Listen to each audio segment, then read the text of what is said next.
Байгаль орчны салбарын одод хамгаалалт их техникийг хамгаалах үйлсийг урамшуулан дэмжиж ирсэн хүрээдэн буй орчны Голдман Санд төржсөн нутгийн хаан онгон дархан төрхийг хамгаалахад зориг чөлөөтөн хийсэн ажлын минь өндөрөөр үнэлсэнд баярлж байна.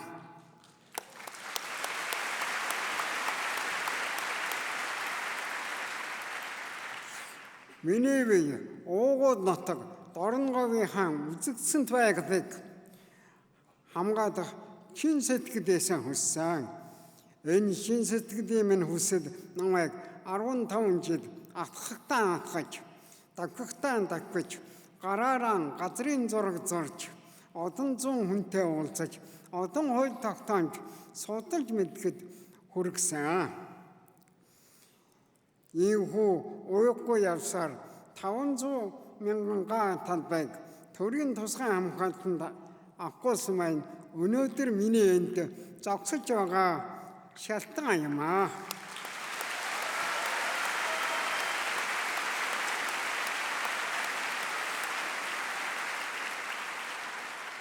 Гэхдээ би энэ ажлыг ганцаараа хийгээгүй.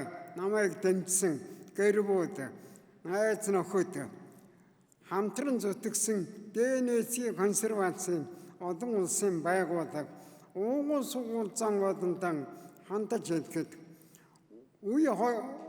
үр хойч минь бидэнд талархна гэдэгт бүү эргэлзээрэй.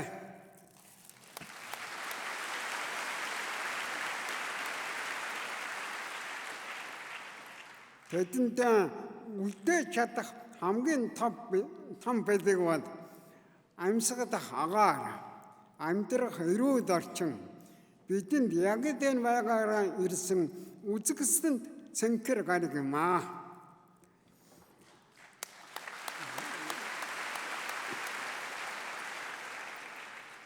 Үүнийг ойлгохгүй зоосон нөхөр хорвоог харж, хойд ус хяналтгүй уудуурхай эрхлэгчид хувийн ашиг санжаа хайж, тэдэнд хайгуудын тусгай жишээр дадаг албан тушаалтангуудтай би тэмцэхийг хүссэн билээ. Хойд ус хяналтгүй гэдгийг би энд хэлж байгаа минь энэ үү. Эцэст нь хэлэхэд орчлон удам би өчүүхэн гэж Монголын яруу нэртний яруу найрагч Чойн шилгэлсэн байлаа. Ирээд буцах энэ хорвоод юу үлдээх вэ гэдгийг сайтаар батаж эд метрад биш энгүй орчлон тэмүүлж яваарай гэж залуучуудаа захиж адас хотын Америк орноос амжилт үтээлийн хүсэн өрөөж байна. Анхаарал тавьсанд баярлалаа.